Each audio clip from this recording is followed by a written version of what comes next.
Bapak Ibu yang saya muliakan, pagi ini kita akan bahas bab sifat as-salati. Hadis-hadis yang menjelaskan masih perkara salat, sekarang sifat salat Nabi. Bagaimana gambaran salat Nabi? Karena perintah Nabi itu sallu kama ra'aitumuni usalli. Salatlah kamu seperti kamu melihat saya. Karena dalam Al-Quran tidak ada tuntunan salat. Kalau puasa ada, haji ada, ya, zakat ada, tetapi salat tidak ada. Salat yang ada hanya perintahnya saja, aqimus salah, dirikan salat. Tapi bagaimana salat dikerjakan, tidak ada aturannya, tidak ada rinciannya, sehingga Nabi berkata, li salat saja kamu seperti kamu melihat saya. Nah, tentu kita melihat, bukan kita yang melihat, tapi para sahabat yang melihat. Kemudian para sahabat bercerita, dan itulah yang kita ikuti. Karena itu Bapak Ibu, terkait salat ini akan banyak ikhtilaf, perbedaan-perbedaan dalam hal-hal yang furu'iyah.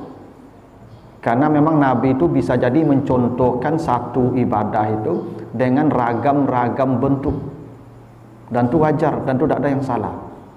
Sama misalnya Bapak Ibu, kalau soal sujud, mau lutut dulu atau mau tangan dulu sampai di bawah, dua-duanya pilihan.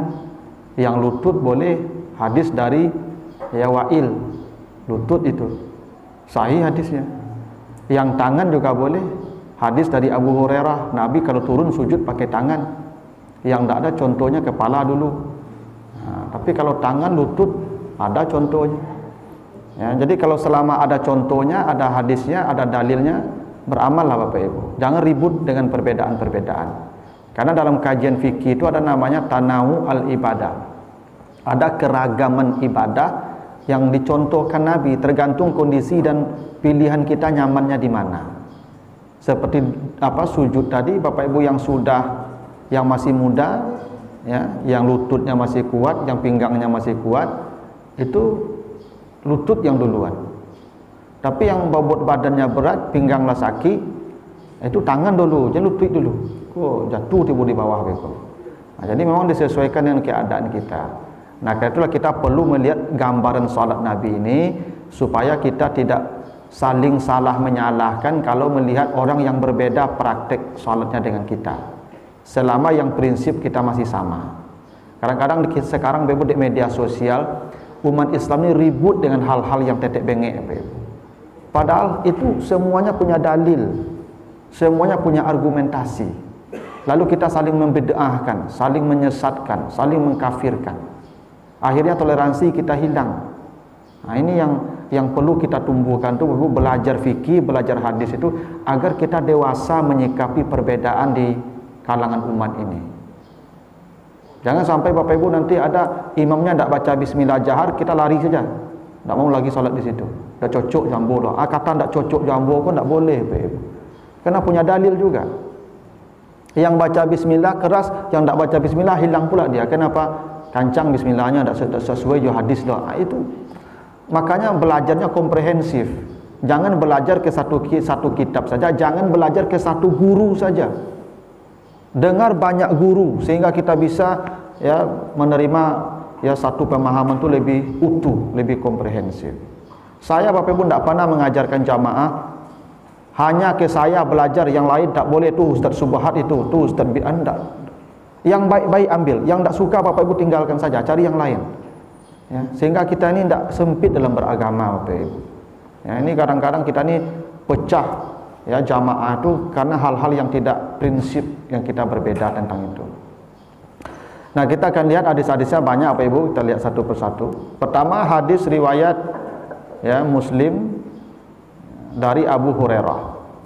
Nabi berkata, "Iza qumta ila salati fa asbighil wudu'a, summa staqbilil qiblata, fakabbir summa qra' ma tayassara min ma'aka minal Qur'an, sumarka' hatta tatma'inna raki'an, sumarfa' hatta ta'dila qa'iman, sumasjud hatta tatma'inna sajidan, sumarfa' hatta tatma'inna jalisan, sumasjud hatta tatma'inna sajidan, sumaf'al zalika fi salatika kulliha.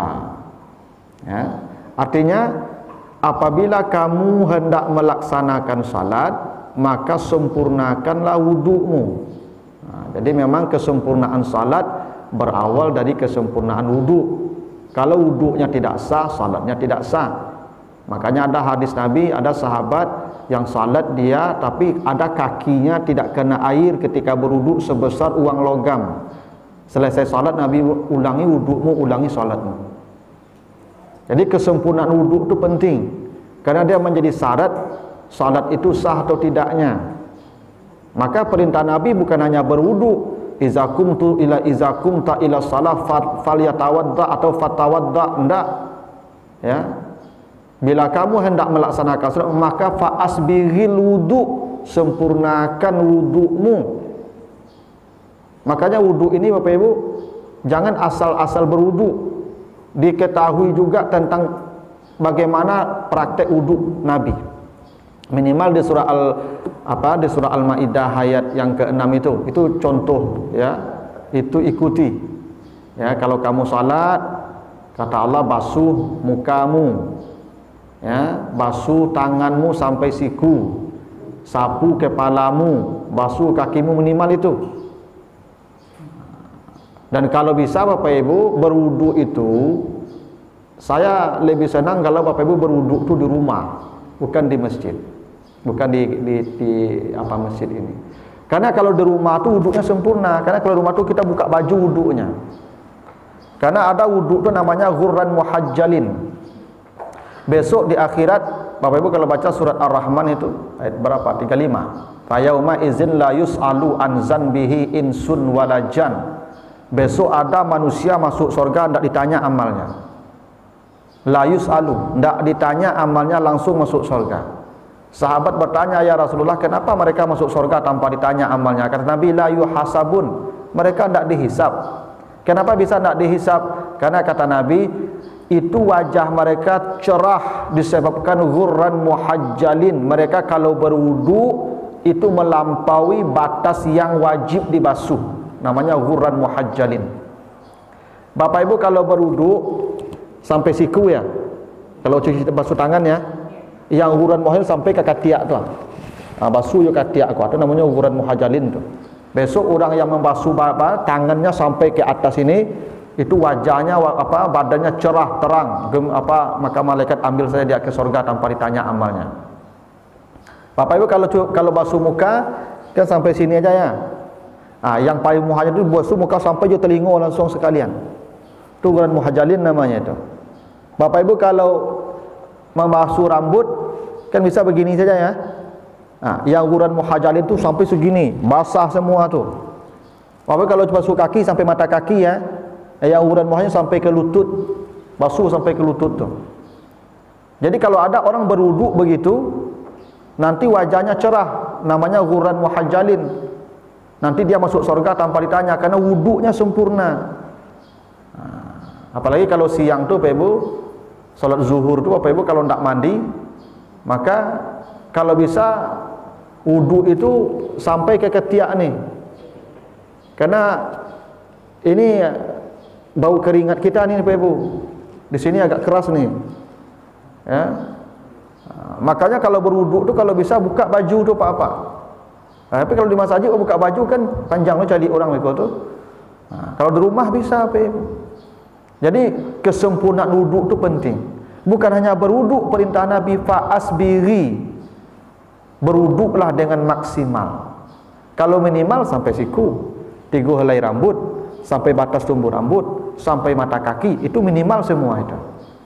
Kalau sah-sah, cuman tidak asbiri namanya, tidak sempurna wudunya. Ya. Lalu kata Nabi, istakbilil kiblah, menghadaplah ke kiblat. Lalu fakabir, bertakbirlah. Jadi yang rukun salat itu takbiratul ihramnya, Allahu Akbar. Itu yang rukun. Bila itu tidak tinggal, bila itu tidak dikerjakan, maka salatnya tidak sah. Tapi takbir-takbir berikutnya namanya takbir intikal, itu boleh dibaca, boleh tidak?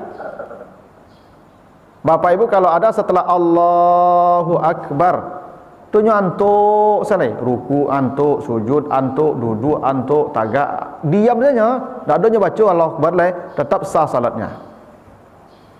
Karena takbir yang pokok tu takbir pertama saja. Itu kenapa rukun salat apa? Niat, tegak berdiri betul, takbiratul ihram. Yang menjadi rukun salat tu takbiratul ihramnya. Kalau kita sudah takbiratul ihram, itu semuanya menjadi haram kita lakukan. Bicara haram, makan haram, melihat orang haram, ya, berjalan haram, semua aktivitas haram. Itu namanya takbiratul ihram. Apa yang mengharamkan kita? Allahu Akbar tadi. Jadi yang wajibnya Allahu Akbarnya, mengangkat tangan tidak. Tak wajib itu. Kalau ada orang Allahu Akbar nyelipik saja tangannya langsung, sah. Ada orang Allahu Akbar tak melipik-lipik tangan, tak mangkit tangan, tak melipik tangan, sah je. Yang tak sah tu tak ada Allahu Akbarnya. Maka perintah Nabi, kalau kamu sudah menghadap kiblat, maka bertakbirlah. Takbir yang dimaksud takbiratul ihramnya. Jadi Bapak Ibu jangan Bapak Ibu kalau lupa nanti baca takbiratul ihram, lalu salatnya merasa tidak sah, tidak. Kalau lupa takbir selain takbiratul ihram, takbir intikal, tidak apa-apa. Makanya kalau sujud tilawah tu Bapak Ibu, kan ada Jumat pagi ya, itu boleh pakai takbir, boleh tidak itu. Yang mau pakai takbir boleh, yang tidak pakai takbir juga boleh. Karena yang wajib tu yang takbiratul ihramnya. Lalu faqra ma tayassara minal Qur'an, bacalah Al-Qur'an yang mudah. Maksudnya kalau kita hafal Al-Fatihah, baca Al-Fatihah. Rukun itu. Kalau anda hafal Al-Fatihah, mana yang bisa kita baca yang hafal? Baca saja itu. Jadi Al-Fatihah ni boleh diganti Bapak Ibu selama memang tidak hafal satu pun. Yang penting kita baca Quran, kata Nabi. Walaupun nanti ada hadis lain memang Nabi mengatakan membaca Al-Fatihah. Tapi prinsip awal dalam salat itu faqra ma tayassara minal Qur'an, bacalah Al-Qur'an yang mudah bagimu. Dulu Bapak Ibu, tak semua orang hafal Al-Qur'an, Al-Fatihah juga, karena yang baru-baru masuk Islam. Tapi dia mungkin baca Alif Lam Mim, dia hafal. Baca saja Alif Lam Mim tu. Alif Lam Mim, Alif Lam Mim, Alif Lam Mim. Lah ruku' oleh Allahu Akbar. Sah salatnya Bapak Ibu. Tapi kalau kita kan tak boleh baca begitu Bapak Ibu. Kita kan sudah hafal Fatihah tu. Ini bagi yang kesulitan, makanya ma tayassara. Kalau itu yang mudah bagimu, yang lain kamu tak mampu, itu saja baca kata. Yang penting Al-Qur'an. Makanya dalam salat tu kata Nabi, tak sah salat kecuali 4 bacaan yang boleh. 1. Tasbih Subhanallah. 2. Tahmid Alhamdulillah. 3. Takbir Allahu Akbar. 4. Kalamullah. Tak boleh ada bunyi yang keluar dari lidah kita di luar yang 4 ini. Bila ada keluar dari lidah kita di luar yang 4 ini, salatnya tak sah. Takbir, tahmid, tasbih, dan kalamullah Al-Quran. Karena itu kalau Bapak Ibu kan ada itu hadis tu, kalau kamu sujud, lamakan sujudmu, perbanyak berdoa. Ya nak? Hadis sahih itu Pak. Aqrabu ma yakunul abdu min rabbihi wa huwa sajidun fa aksiru fihi du'a. Bila engkau sujud, lamakan sujudmu, banyakkan doamu dalam sujud. Tapi tetap doanya tidak boleh di luar kalamullah. Rabbana zalamna anfusana wa illam taghfir lana, boleh kalamullah. Rabbana atina fid dunya hasanah wa fil akhirati hasanah, boleh kalamullah. Rabbana hablana min ladunka rahmah, boleh kalamullah. Tapi kalau Bapak Ibu berdoa dalam sujud salat itu, ya Allah, hutang bola banyak, ya Allah tolonglah batal salatnya. Kenapa? Bukan kalamullah. Kalau mau juga Bapak Ibu berdoa ketika sujud yang bukan kalamullah, dalam hati. Jangan sampai dilafalkan. Karena yang namanya salat itu definisinya af'alun wa aqwalun, perbuatan dan perkataan, dimulai dengan takbir, ditutup dengan salam. Jadi ada perbuatan, ada perkataan. Nah, perkataan 4 saja yang boleh. tasbih, tahmid, takbir, kalamullah. Jadi memang begitu Pak Ibu. Jadi Al-Quran itu asalkan Al-Quran baca sajalah. Kalau memang kita tidak hafal Al-Fatihah, yang penting apa yang kita mudah membacanya dari Al-Quran. Ada orang baca, dia baru masuk Islam, yang dia hafal baru Bismillahirrahmanirrahim saja. Allah itu sajalah baca. Yang penting dia sudah salat. Ya, andai kata begitu. Tapi yang sudah puluhan tahun Islam tentu jangan begitu lagi salatnya. Ini baru satu hadis kan. Hadis yang lain kan masih banyak penjelasannya nanti. Sumarka hatta tatma'inna raki'an, kemudian rukuklah kamu sampai tamakninah rukukmu. Jadi tamakninah itu perintah Nabi, tenang. Jadi rukuk ini apa Ibu? Ya nanti digambarkan dalam hadis yang berikutnya kita baca. Kalau rukuk itu tangan memegang lutut. Itu perintah Nabi Pak Ibu ya. Kalau rukuk tangan ini memegang lutut. Jadi tangan bukan di paha, bukan di bawah lutut, tapi dipegang kedua lutut dengan tangan. Ya, karena ada orang sujud ke Pak Ibu di bawah takulai saja Pak Ibu, di bawah kaki ya pacik tangan, pacik apanya. Kakinya pacik. Lutut. Lalu kepala ditegakkan sedikit melihat ke tempat sujud. Sehingga kalau diletakkan ini minuman di atas punggungnya tidak jatuh. Itu sujud yang benar Bapak Ibu. Nah sujud yang benar itu begini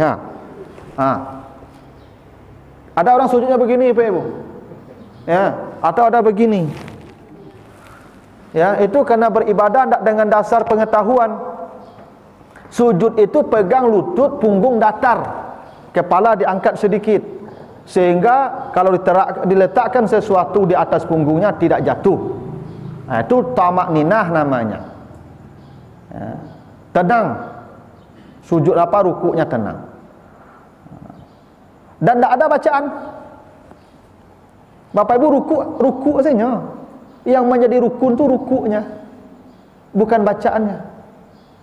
Jadi Bapak Ibu rukuk tak perlu baca subhana rabbiyal azim atau subhana rabbiyal a'la atau subhanallahal azim, tak perlu juga itu. Kalau mau baca alhamdulillah, tambahlah pahalanya. Tapi kalau bicara soal sah tak sah, sepanjang rukun penuh sah salatnya. Ya. Yang penting rukuknya itu yang menjadi rukun, bukan bacaan ketika rukuk itu. Ya. Lalu kata Nabi, usjud hatta tatma'inna sajidan, sujudlah kamu sampai kamu tamakninah sujudnya. Nah sujud yang tamakninah itu kata Nabi wajib 7 tulang menyentuh lantai. Ya. Amartu an asjud ala sab'ati a'zam. Ya, begitu kata siapa? Abu Hurairah bercerita. Nabi perintahkan kami sujud yang tamakninah itu 7 tulang menyentuh lantai. Apa 7 tulang itu? 1 jabhah, kening. Nih, kening ini. Wa asyara ala anfi, tapi Nabi kasih isyarat juga ke hidung.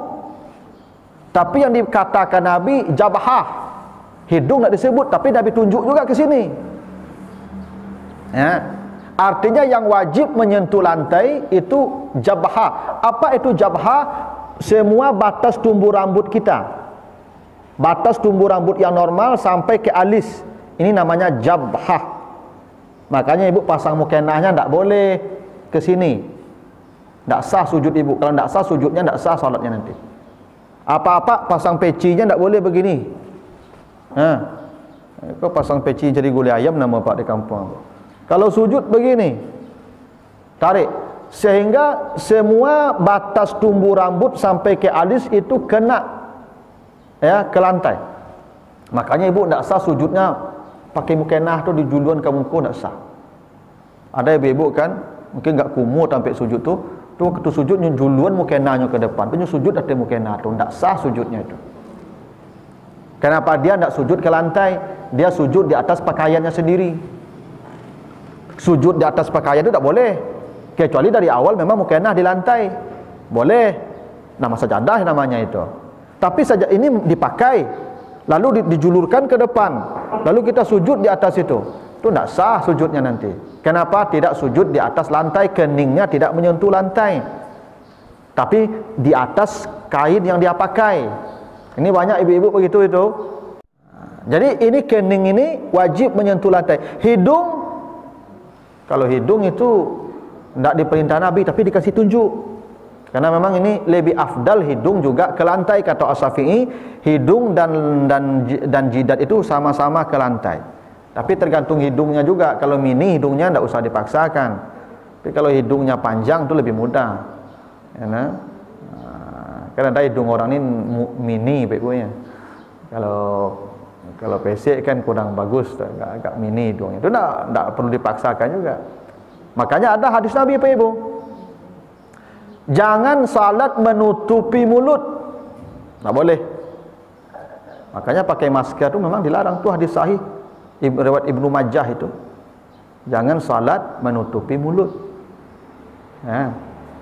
Ya, pakai masker. Ya cuman itu kondisi normal. Kalau kita kondisi tidak normal karena itu memang untuk maslahat, ya boleh.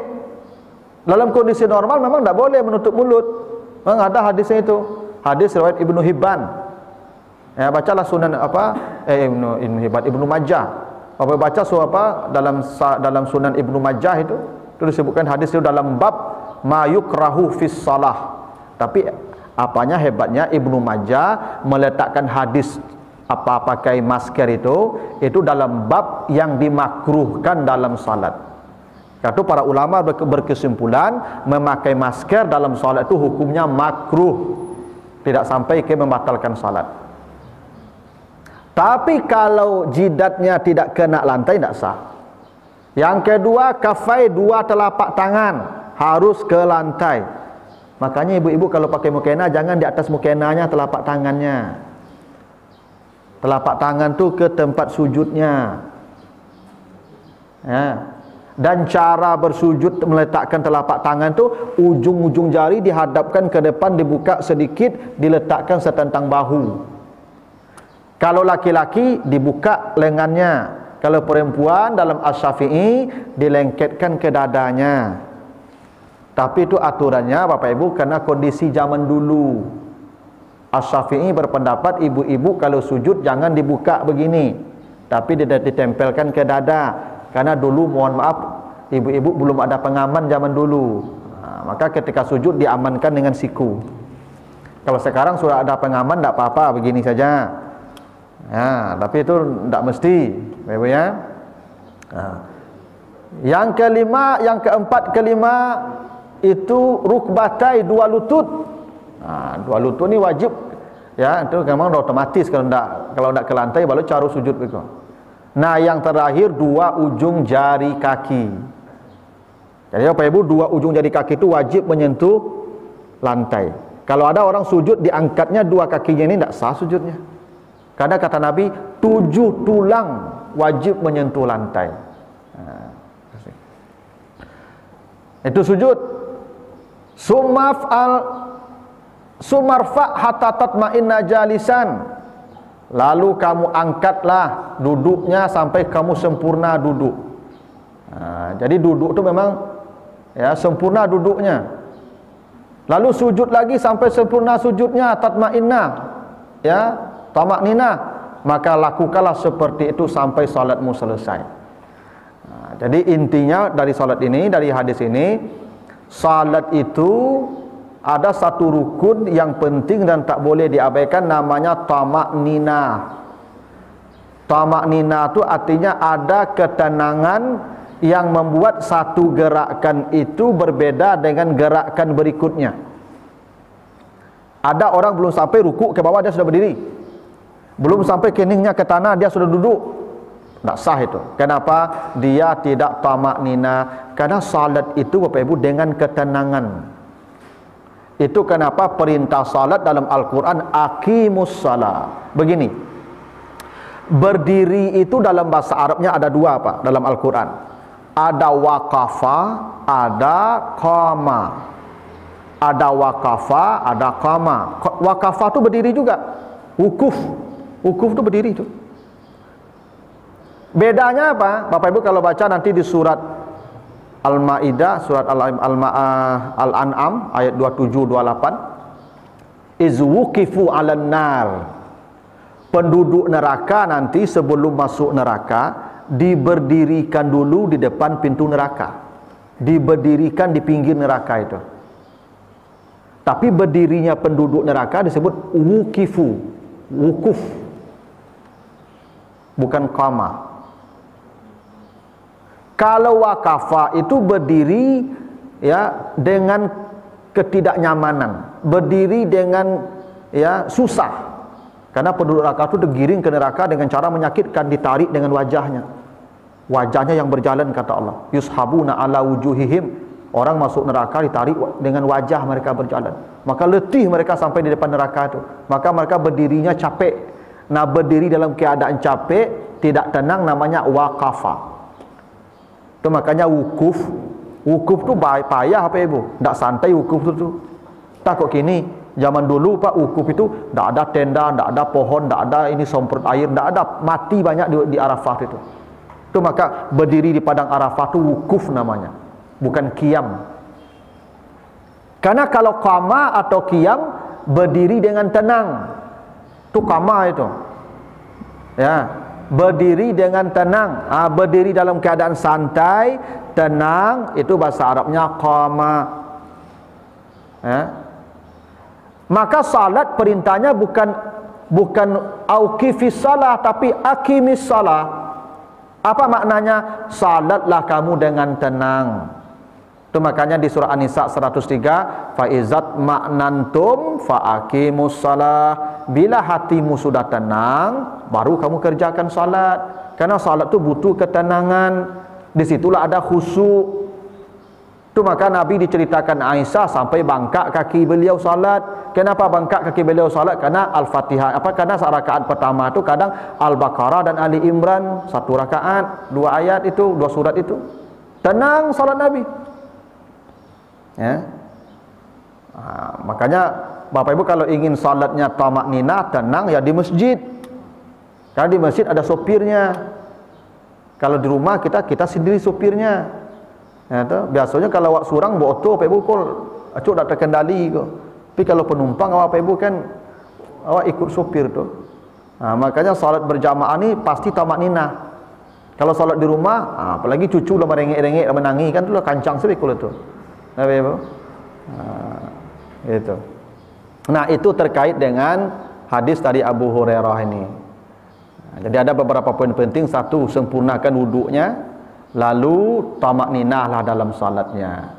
Nah, dengan begitu salat kita menjadi maksimal dan sempurna. Baik, ada pertanyaan dulu Pak Ibu? Silakan Pak. Mengenai batasan apa tadi Pak? Kaki Pak, batu sujud itu. Ada yang membolehkan pakai sepatu dan sepatu. Dan apalagi kalau cuma dikatakan dibolehkan pakai khuf namanya, sepatu. Jadi kan terhalang mata kaki itu terhalang. Kira-kira itu dengan katakan tadi itu ada kecuali atau gimana itu? Kalau memang dari awal kita memakai pakaian sepatu misalnya, boleh pakai sepatu salat Pak Ibu. Boleh. Orang yang mukim boleh 1 hari 1 malam pakai sepatu. Orang musafir 3 hari 3 malam. Boleh pakai sepatu. Wuduknya pun diusap sepatunya Pak. Ya. Dengan catatan sepatunya menutup kedua mata kakinya. Bukan terompa tapi sepatu. Ya, dan tidak dibuka-buka. Kita ni Bapak Ibu karena di negeri tropis. Kalau tidak buka sepatu Kak, berbaun kaki Pak. Di negara Arab tu Bapak Ibu kalau musim dingin itu malih membuka baju, malih mandi, itu makanya disunahkan mandi setiap hari Jumat. Kan kata Nabi setiap hari Jumat, man ghassala yaumal jum'ah, siapa yang mandi di hari Jumat, wabtakara, dia cepat datang ke masjid, wadana, mendekat ke mimbar, wastama'a, mendengar khatib berkhutbah, wa ansata, dia diam, kana likulli khutwatin yaktuha, setiap satu langkah dari rumahnya Allah nilai pahala setahun salat malam, setahun puasa sunat. Siapa yang mandi di hari Jumat. Bakal disebutkan siapa yang mandi di hari Jumat. Orang Arab tu Pak Ibu dulu mandi kok sekali seminggunya Pak Ibu. Itu kalau ndak dianjurkan mandi Jumat, kalau tentunya mandi Jumat itu. Karena orang Arab tu dulu Pak Ibu, Masya Allah, mereka kotor, miskin, jorok, ndak bata rompa, kebalo kambing, bau Pak Ibu. Kan itu ciri-ciri kiamat apa kata Nabi? Tanda-tanda mau kiamat. Orang yang miskin, yang kumal, yang bajunya bau dulu, sekarang berlomba-lomba membangun gedung-gedung tinggi. Itu orang Arab makasih itu Pak. Dulu orang Arab, kinilah ada minyak di situ, makuk kaya-kaya, mereka tuh kaya-kaya sekarang. Ya. Dulu sebelum ditemukan minyak, susah hidup mereka. Pekerjaan mereka kebala ternak itu, kambing, onta. Jadi orang-orang Arab dulu Pak Ibu mandi jarang itu, air susah juga. Tak sama dengan kita Pak. Air minum saja susah, apalagi untuk mandi. Di samping di musim dingin memang tak berani memegang air itu Pak Ibu, dingin. Karena itu mereka pakai sepatu siang malam di musim dingin. Nah karena itulah dibolehkan menyapu sepatu dalam wudhu. Boleh. Kalau memang dingin sekali, udahlah, tidak usah dibasuh kakinya, lap saja sepatu tu, tentu boleh. Nah sampai sekarang tu juga dibolehkan. Bapak Ibu kalau mau biar boleh, tapi jangan buka-buka sepatunya. Kalau dibuka batal dia, tak boleh buka-buka. Nah kalau memang itu dipakai dari semula seperti pakai kaos kaki Pak, tu boleh, karena dipakai dari awal. Tak apa-apa, pakailah. Nah yang wajib tadi itu kening. Kening ya tidak bisa ditutup lepas. Ya. Tapi kalau kaos kaki, kalau bagian lutut, karena memang itu ada potensi memang ditutup. Ya, dalam batas-batas tertentu, dalam keadaan-keadaan tertentu. Dan memang dibolehkan tu Pak. Makanya ada hadis Nabi, kalau sepatumu menginjak kotoran, sapukan ke tanah, lalu salatlah dengan sepatu itu. Bapak Ibu menginjak kakinya itu, sepatunya menginjak kotoran sapi, digesek saya ke tanah, tidak usah dicuci sepatu itu, salat lagi. Bau Ustaz tidak apa-apa, karena digesekkan ke tanah itu dia sudah suci. Karena pensucian yang paling hebat dengan tanah. Najis itu suci dengan tanah. Nah, jadi kalau kaos kaki itu dimaafkan Pak, atau sepatu tadi. Ya, begitu juga dengan lutut yang kita pakai celana kan. Tak mungkin waktu tadi lo celana kata Pak tu letaklah di lutut apa di lantai itu. Karena memang tu wajib ditutup. Ya, nah kalau kaos kaki atau sepatu dibolehkan. Bahkan berwuduk pun boleh tidak dibasuh kaki. Ya, kalau mau, tapi dengan catatan tak boleh dibuka-buka. Ya. Sampai salat pun dipakai itu. Jangan Bapak Ibu nanti wuduknya disapu sepatu, lalu salat tak pakai sepatu, tak sah lah. Kalau disapu sepatunya dengan sepatu itu salat. Jangan sepatu disapu lalu salat buka sepatu, tak sah itu salatnya. Ini salatnya langsung pakai sepatu tu Pak. Dan itu boleh, dan hadisnya sahih itu. Nanti kita bahas hadisnya itu. Ada hadis bagaimana salat ketika orang yang memakai sepatu, bagaimana berwuduknya, ada aturannya itu. Namanya khuffai. Ya. Khuf tu yang Bapak sebutkan tadi, sepatunya itu seperti sepatu bot. Ya. Itu khuf namanya itu.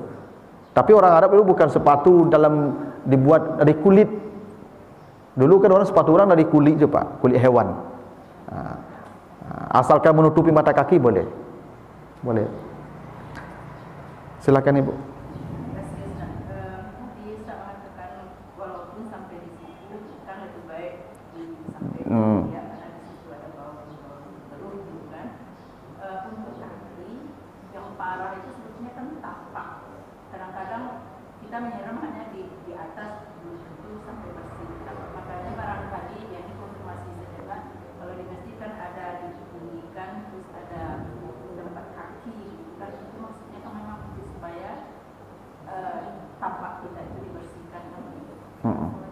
Iya. Begini Bapak Ibu, wudu itu sah tidak sah, bersih tidak bersihnya, yang penting wudu itu isalul ma', air sampai ke sana. Air sampai, sudah sampai enggak air, sudah basah enggak kakinya, sah.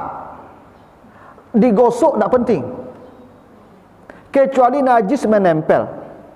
Kalau najis menempel di kakinya, dia wajib menghilangkannya. Namanya izalatun najasa, menghilangkan najis.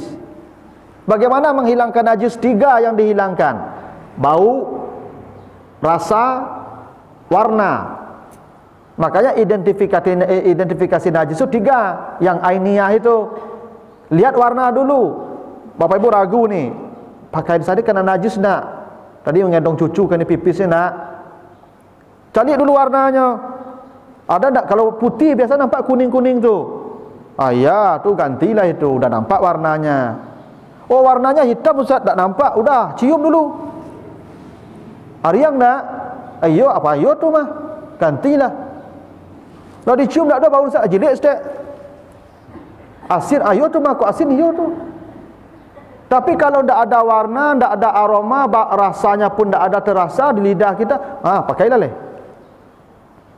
Nah, najis itu wajib dihilangkan ketiga-tiganya. Nah, kalau kaki bapak ibu memang ada najis, dibuang, dibasuh dulu, baru berwudu.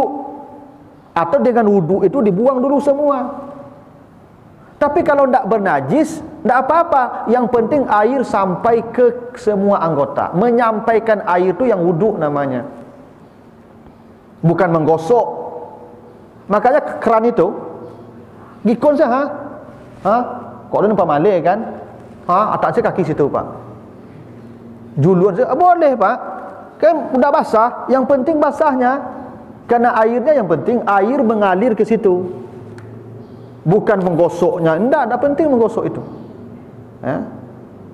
Maka yang paling baik itu kan memang di keran. Karena di keran itu bisa memutar-mutar tangan kaki awak. Kalau yang pakai gayung kan susah. Yang penting airnya sampai. Makanya saya juga begini Ibu, kan di tempat-tempat wudu kan dikasih air tuh, air untuk diinjak Pak ya. Saya itu kurang setuju kalau airnya itu tidak mengalir.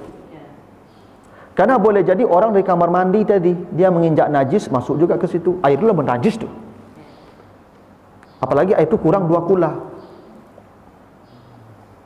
Maka kalau bapak ibu ingin membuat bak yang akan diinjak orang keluar dari kamar mandi itu, airnya harus mengalir.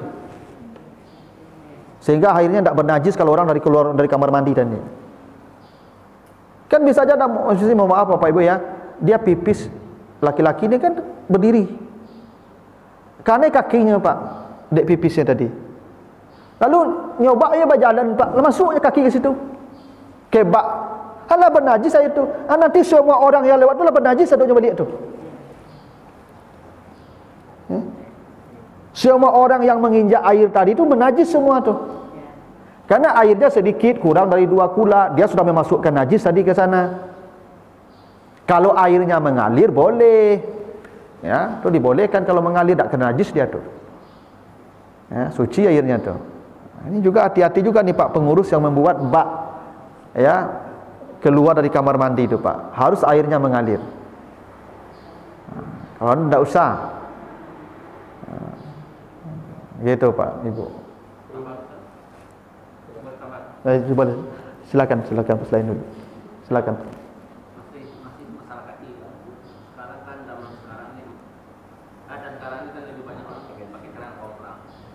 Masalah celana masalah, tapi jingkrang macam lah. Terus kan kalau masalah model masalah waktu soalnya katanya mata kakinya harus kembali tertutup. Kayaknya apa itu? Ya, jadi memang ada hadisnya begitu. Ya, siapa yang menjulurkan celananya atau izarnya, izar itu kain sarung Pak. Siapa yang menjulurkan kain sarungnya di bawah mata kakinya, wa huwa finnar, dia dalam api neraka. Itu hadis sahih itu Pak. Tapi bahasa lain, jangan pula kamu menggulung kaki celanamu. Tak boleh juga digulung Pak. Maka kata Nabi, Abu Bakar bertanya, ya Rasulullah, saya ini salat kadang pakaian saya di bawah mata kaki saya.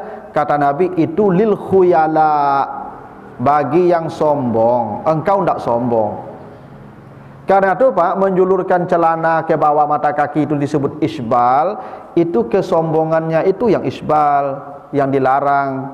Sombongnya zaman seisu